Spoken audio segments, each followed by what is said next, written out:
Bismillahirrahmanirrahim. Assalamualaikum warahmatullahi wabarakatuh.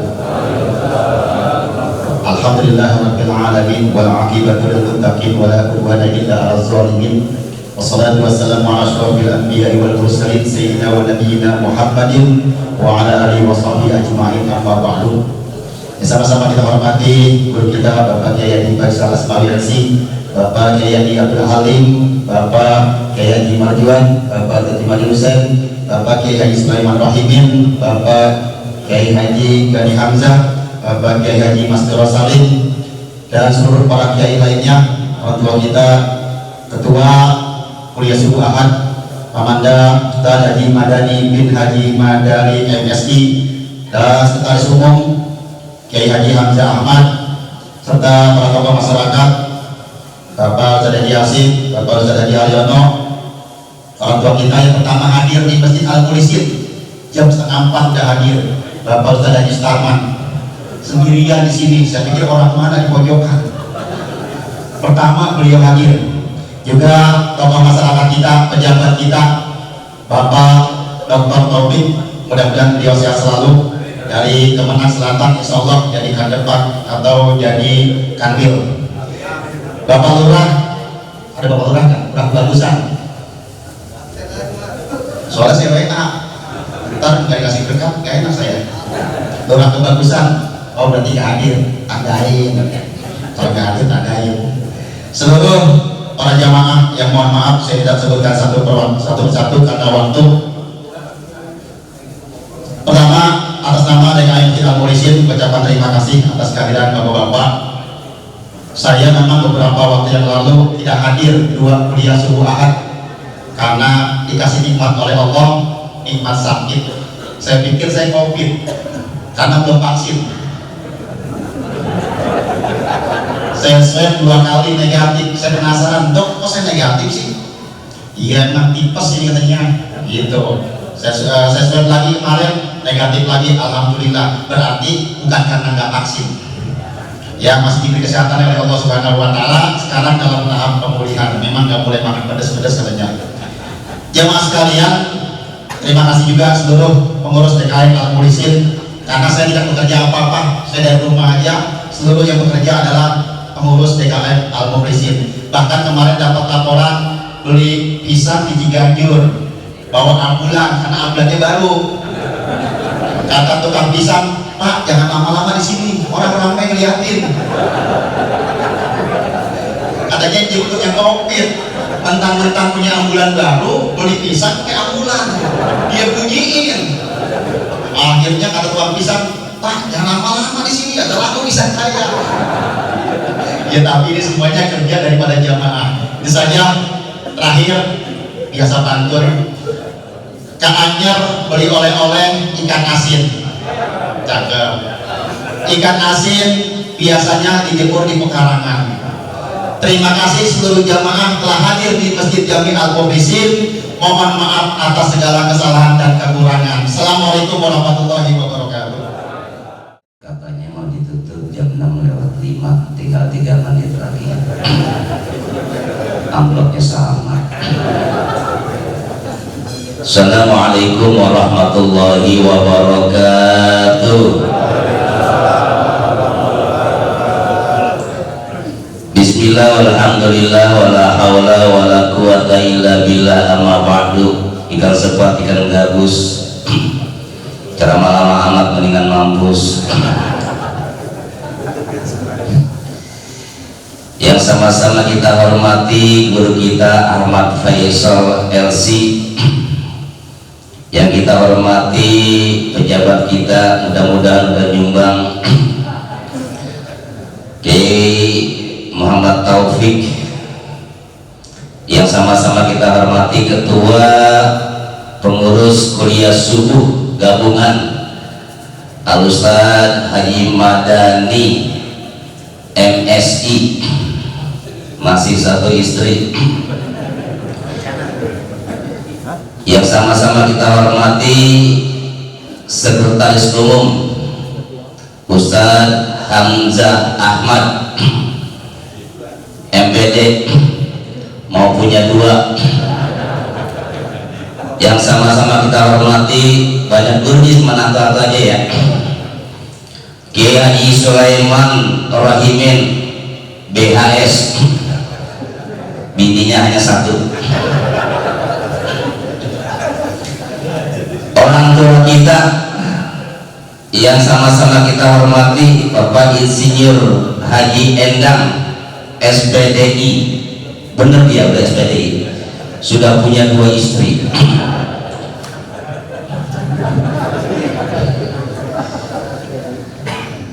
Dan para asatidz, para kiai, para guru yang lainnya yang tidak saya sebutkan satu persatu, namun tidak mengurangi tazim dan mahabbah saya.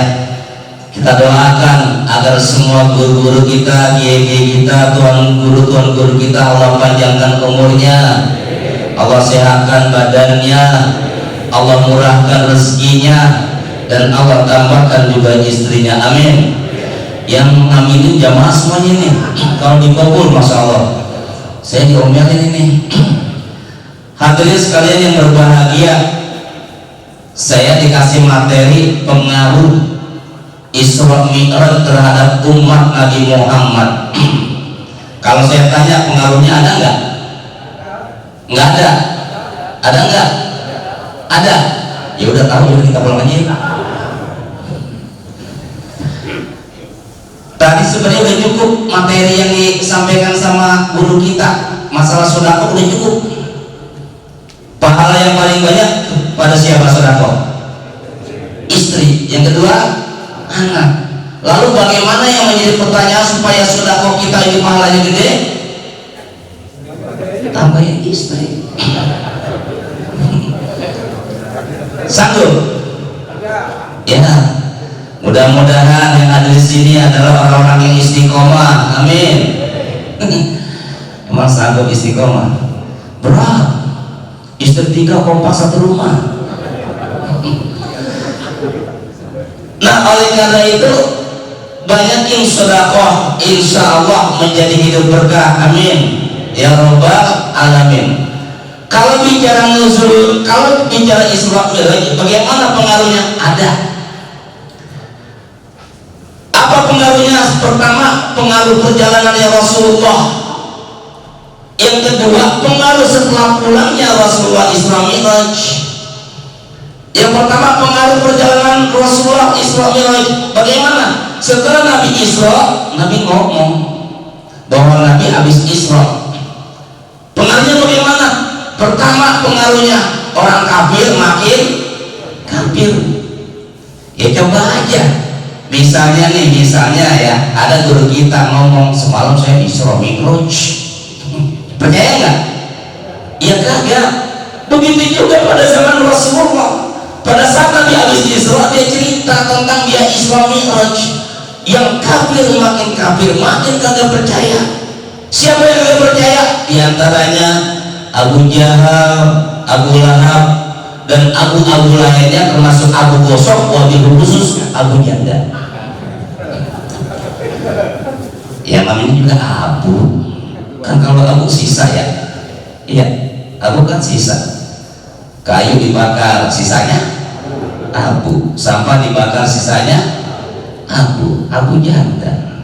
Janda juga sisa kan ya. Kata Sayyidul Bait Sada Amir, sisa sih sisa, tapi kalau jagung bakar masih mantap. Tahu jagung bakar? Ya kan tanggung baru bakar. Nah kalau yang namanya juga sisa, ya sisa. Kayu dibakar jadi sisa. Janda juga sisa. Abu Janda, ya udah, emang sisa semuanya udah. Nah kalau bicara janda, udah semangat banget. Sekarang kan banyak banget di TikTok nih ya, di TikTok pada tampil ya. Kadang-kadang kalau pulang tuh di TikTok pada tampil. Pakaiannya masya Allah, kalau kita lihat pakaian di TikTok ya. Kadang-kadang kalau yang masih muda sih masih mendingan dikit ya, kalau muda mendingan dikit. Orang yang tinggi, putih, langsing, mulus. Kadang-kadang udah tua ya, badan burik, di TikTok tampil. Pakaian juga masya Allah kagak pukul lagu, Kan kadang-kadang tampilnya nyanyi-nyanyi pakai celana di atas dengkul, masya Allah. Udah gitu kadang-kadang pakai jilbab lagi. Kadang-kadang udah pakai jilbab joget-joget. Ya Allah, kita melihatnya agak pukulan. Tampil di mana-mana. Kadang-kadang kita melihat ya banyak yang tampil-tampil di ini yang katanya lagu dangdut banyak yang nyawer. Pak, kadang-kadang lagi tampilan juga banyak yang nyawer Pak. Kalau kita ngerti boleh Pak, nyawer kalau kita ngerti boleh, halal. Tapi kalau kita jangan ngerti kagak boleh, haram. Acara 17 Agustusan ya, ada arena dangdut nyawer, itu kagak boleh, itu haram. Kadang-kadang ada kawinan ya, nyawer haram. Pakaiannya minim banget ya. Kayaknya masalah rumah gua ada, sama bini mah pelit banget. Ada yang gitu? Mandi orangnya. Tapi kalau kita ngerti, boleh Pak, nyawer boleh. Halal. Gimana caranya? Ya, malam Jumat bini kita sering nyanyi. Selamat malam duhai kasihku, sawer kasih 100.000. Satu lagu nyanyi lagi, begadang jangan begadang, kasih 500.000. Dia buka bajunya, nyanyi lagi, kasih 1 juta. Dia buka semuanya. Boleh ya boleh, kalau kalau ngerti. Nah inilah kalau kita tidak mengerti. Hadirin sekalian, pengaruhnya di dalam Isra Mi'raj yang pertama yaitu pengaruhnya di dalam perjalanan. Nabi Muhammad bercerita tentang Isra Mi'raj, yang kafir makin kafir. Yang kedua, yang beriman, tadinya dia beriman kepada Nabi Muhammad, setelah diceritain tentang Isra Mi'raj ada yang kembali kafir. Ada tadinya beriman kepada Nabi Muhammad, tapi setelah diceritain tentang Isra Mi'raj nggak percaya, dianggapnya berbohong Nabi Muhammad, kembali lagi kafir. Dan yang ketiga, orang yang beriman diceritakan tentang Isra Mi'raj, dia semakin percaya apa yang dikatakan oleh Nabi. Maka Nabi Muhammad bercerita kepada Abu Bakar. Nah, Abu Bakar dia mengimani bahwa Nabi Muhammad Isra Mi'raj. Maka Abu Bakar adalah orang yang pertama percaya akan peristiwa Isra Mi'raj. Maka Nabi Abu Bakar dia mendapat julukan Abu Bakar As-Siddiq. Bahwa Abu Bakar dia jujur, benar apa yang dikatakan oleh Nabi Muhammad. Sekarang yang menjadi masalah adalah bagaimana pengaruhnya Isra Mi'raj setelah Nabi Muhammad melakukan perjalanannya. Nabi Muhammad melakukan perjalanannya, ada oleh-olehnya kan ya. Kalau kita mau pergi kemana-mana bawa oleh-oleh nggak? Bawa. Kita mau pergi jalan-jalan ya, itu jalan-jalan mau ziarah ke Wali Songo, bawa oleh-oleh nggak? Setelah kita bawa oleh-oleh, akhirnya kita pulang, kira nggak pulang? Kira nggak kita pulang? Kira nggak kita pulang? Ada orang yang meninggal dibilang berpulang ke rahmatullah. Makanya sebenarnya orang yang berpulang ke rahmatullah mestinya kira. Sekarang kalau bapak-bapak mau pulang ke rahmatullah, kira nggak? Kira. Kita doain yang bilang girang habis ini meninggal. Hadirin sekalian yang berbahagia, pengaruhnya setelah Nabi Muhammad Isra Mi'raj saat ini, oleh-olehnya adalah yang paling besar, sholat yang paling besar. Makanya nanti kan juga nanti yang pertama kali diperiksa apa? Sholat. Kalau sholatnya bagus, insya Allah yang lainnya bagus. Tapi kalau sholatnya berantakan, biasanya lainnya juga. Nah, untuk menjadi sholat yang benar, menjadi sholat yang bagus, gampang apa susah? Susah. Allah katakan wasta'inu bisobri wassalat. Jadikanlah sebagai penolongmu itu yang pertama sabar, yang kedua sholat. Kita bisa menjadi orang yang sabar bukan hal yang mudah, susah. Kita untuk menjadi sholat sebagai penolong kita bukan hal yang mudah, susah. Wa innaha lakabiratun illa alal jawadah. Udah bosan nggak sholat? Susah sholat kita, susah banget. Biar katanya dia punya titel ustaz juga susah banget, apalagi dia punya posnya banyak, susah. Allahu Akbar, masih Allahu Akbar khusyuk banget, apalagi sekarang yang kontrakannya banyak. Allahu Akbar, 10 kontrakan kosong. Jadi kagak khusyuk, baru doang. Makanya pada saat kita mau sholat ada tata caranya juga, sunnah-sunnahnya. Misalnya sebelum sholat kita baca surah An-Nas, qul a'udzu birabbil, ya qul a'udzu birabbil, kita baca sebelum sholat, sebelum takbiratul ihram. Kemudian kita tambahin lagi rabbi a'udzu bika min hamadatis wa a'udzu bika rabbi ayahdurun. Ada juga yang tambahin lagi bismillahirrahmanirrahim, a'udzubillahi minasyaitonirrajim, astagfirullahaladzim, astagfirullahaladzim, astagfirullahaladzim. Ada juga lagi yang pakai siwak. Kalau ada yang pakai siwak, kalau punya siwak gosok, putar 3 kali, suk. Orang yang bersiwak mau sholat di mata Allah seakan-akan dia mengerjakan sholat 70 kali. Pernah sholat 70? Buru-buru, apalagi nawar-nawar, mana yang 8, mana yang 23. Yang 8 juga nawar-nawar, siapa imamnya? Ustaz Amir lama, milih lagi. Nah, oleh karena itu pengaruhnya terhadap umat Nabi Muhammad dengan Isra Mi'raj, beruntung kita. Allah katakan juga qad aflahal mu'minun, beruntunglah orang-orang yang beriman. Mudah-mudahan termasuk kita yang beriman, beruntung, amin. Beriman kan nih? Berarti sudah satu langkah buat kita beruntung. Qad aflahal mu'minun, beruntunglah bagi orang-orang yang beriman. Kita beriman semuanya, nggak mungkin kalau kita nggak beriman kita datang kemari. Kita beriman kepada Allah, kita beriman kepada Rasulullah, dan kita beriman kepada yang lainnya. Ini sudah beruntung buat kita. Siapa? Apakah kita sudah semuanya beruntung? Belum tentu.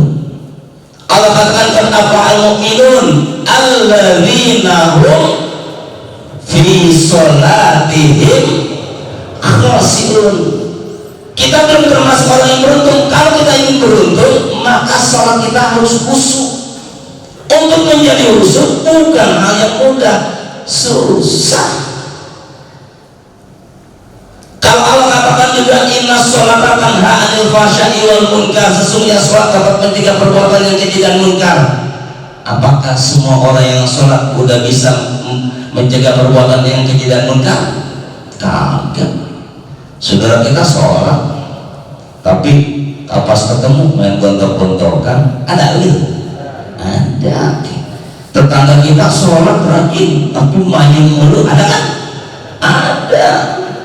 Saudara sama saudara, tetangga sama tetangga, kadang-kadang ada istilah begini kan ya, tukang minyak ributnya sama tukang minyak, ya, tukang kayu ributnya sama tukang. Lah kadang-kadang ustaz juga ributnya sama ustaz. Lah kadang-kadang anak bocah suka ribut juga sama ustaz, iri. Ada. Misalnya acara tahlilan kayak begini, acara begini, bocah datang duluan, dia belum datang, jamaah belum datang, itu udah datang di pojok nungguin jamaah tuh kiai yang belakangan. Pas acara muda, ya acara muda kan serakal. Pada saat serakal, nah pas sudah selesai kan pada dibagiin berkat ya, itu bocah iri. Kenapa? Dia datang duluan, berkatnya dikit. Ustaz datangnya belakangan, berkatnya banyak kan. Pas dia pulang, dia serakal. Senapa dibagi 4, semua dapat berkat. Dapatnya kok dikit amat, yang banyak cuman Pak Ustaz. Pak Ustaz berkatnya diharu-haru, kosongnya siapa lagi berkat haru-haru. Dia serahkan lagi Pak Ustaz. Semanapun dibagi 4, berkatnya tolong bagiin, buahnya tolong masukin, amplopnya tolong selipin. Ya, kata bocah, iya bener juga ya, mendingan Pak Ustaz ya, berkat gede ya, amplop juga dapat. Ya tek tuh bocah berkatnya Dia serakah lagi di depan Ustaz. Senapan dibagi 4, semua dapat berkat, amplopnya dilipat-lipat, isinya ya cuma gocap. Kata Ustaz masa bodoh. Hadirin sekalian yang berbahagia, tergantung kepada kita. Makanya di majelis taklim ini kita belajar bagaimana untuk bisa memperbaiki diri, bagaimana untuk bisa memperbaiki sholat supaya ada pengaruhnya dalam kehidupan kita. Mari kita perbaiki sholat kita. Kalau kita bisa mengerti bagaimana kita sholat, insya Allah itu yang Allah katakan, inna sholata tanha 'anil fahsya'i wal munkar. Sesungguhnya sholat itu dapat mencegah perbuatan yang keji dan munkar. Namun faktanya yang ada banyak di antara kita sholat ya sholat, tapi kemungkaran masih dikerjain. Banyak kok di masjid katanya datang ke masjid mau sholat, pas pulang ke masjid benar dia terapkan apa kata kiai, ambil yang bagus, buang yang jelek. Datang ke masjid bawa sendal jepit, pulang ambil cari mana sepatu bata. Ada yang begitu? Ada. Nah oleh karena itu untuk menjadi kita khusyuk kita harus pelajari. Di antaranya adalah kita mengerti bacaan-bacaannya. Kalau kita tidak mengerti, kita tidak memahami, susah. Hadirin sekalian, makanya oleh karena itu ada beberapa seorang guru, seorang ustaz, seorang kiai, seorang ulama yang mengajak kita untuk menemukan Allah di dalam sholat. Temukan Allah di dalam sholat. Bagaimana cara menemukan Allah di dalam sholat? Kalau sholat itu kita bisa kerjakan dengan khusyuk, dengan tenang, dengan nyaman, kita akan ketemu Allah di dalam sholat. Bagaimana cara menemukan Allah di dalam sholat? Ada getaran hati. Maaf ya Pak, bukan tahadus bin nikmah, bukan lihat takabur. Ini hanya sebagai contoh. Terkadang saya kalau suka sholat itu, terkadang kalau mencoba untuk tenang nyaman, terkadang di takbiratul ihram itu ada getaran hati, nangis tiba-tiba. Terkadang pada saat kita baca Rabbi firli warhamni wajburni warfa'ni, langsung hati nangis, meleleh saja dengan sendirinya. Terkadang lagi baca ihdinas siratal mustaqim, kebayang itu siratal mustaqim, jembatan neraka jahanam, tergetar. Terkadang di sujud terakhir pada saat kita membaca doa yang agak lama, kita membaca doa apa saja silakan. Makanya di sujud yang terakhir manfaatkan, di sujud yang terakhir manfaatkan, karena itu adalah waktu dan saat dan tempat kita dekat dengan Allah. Rabbi ja'alni muqimas sholati wa min dzurriyyati. Baca doa itu. Kita kan hari ini pagi ini bisa sholat berjamaah ya di sini. Coba dah, istri kita tepat waktu enggak? Istri kita bisa berjamaah dengan anak-anaknya. Makanya pada saat kita sujud yang terakhir, bacain doa buat anak istri kita. Rabbi ja'alni muqimas sholati wa min dzurriyyati rabbana wa taqabbal du'a. Tuh di sujud yang terakhir, supaya anak kita pada berkah, anak kita pada akut. Bacain doa pada sujud yang terakhir, apa saja yang kita inginkan silakan. Mau baca Rabbana hab lana min azwajina wa dzurriyyatina qurrata a'yun waj'alna lil muttaqina imama. Kita juga pengen nanti husnul khatimah ya. Kita juga pengen nanti pada saat terakhir, pada saat kita meninggal, kalimat yang terakhir adalah la ilaha illallah. Maka pada saat yang terakhir, mari kita baca doa, Allahumma amin akhirah kalamin minad dunya syahadatan an la ilaha illallah wa anna muhammadan rasulullah. Minta Pak sama Allah, minta. Sahabat-sahabat Nabi banyak yang minta. Ada sahabat Nabi minta, ya Allah matikan saya pada saat saya baca Al-Quran. Benar Allah kasih, lagi baca Al-Quran meninggal. Ya Allah matikan saya, ambil saya pada saat saya lagi sholat. Benar Allah kasih. Ada yang berdoa, ya Allah ambillah saya pada saat saya di medan tempur. Ada yang Allah kasih. Oleh karena itu kita minta karena Allah.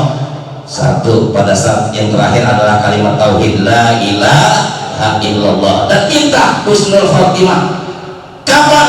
Bagusnya pada saat kita lagi sujud. Mudah-mudahan kita semua adalah nanti pada saat Allah ambil kita dalam husnul khotimah. Amin ya rabbal alamin. Kalau kita bisa kumpul di musola Al-Qudsi hari ini, mudah-mudahan nanti semuanya kita kumpul di surga ya Allah subhanahu wa ta'ala. Amin. Mau masuk surga bareng? Mau masuk surga bareng? Alhamdulillah, mudah-mudahan semuanya juga nanti harus pulang meninggalnya bareng. Amin ya rabbal. Mau meninggal bareng? Agak maaf ya, kurang lebihnya maaf. Assalamualaikum warahmatullahi wabarakatuh.